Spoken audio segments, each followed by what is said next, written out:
So I'm going to remove this cover with a 10 spanner. There's 2 bolts here. Bolts look like that. There's one there, one there. This cover should come off. With the cover removed, I'm going to remove the oil filter housing.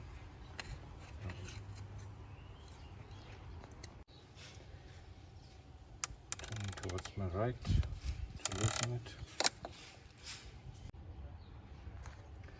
Once it's loose, you can remove it.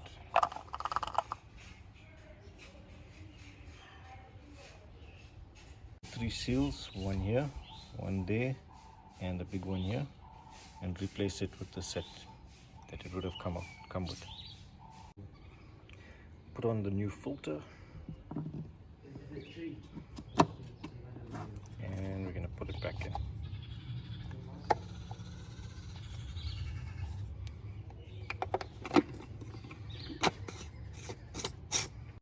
To tighten, we're going to go that way.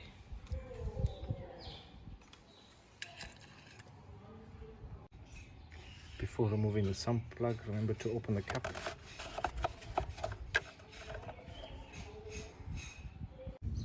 Jack up the car and remove the sump plug.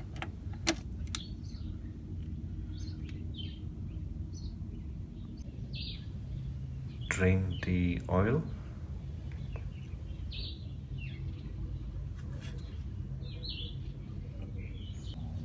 Put a new washer on the sump plug and replace. And you can now add your oil. Use the dipstick to check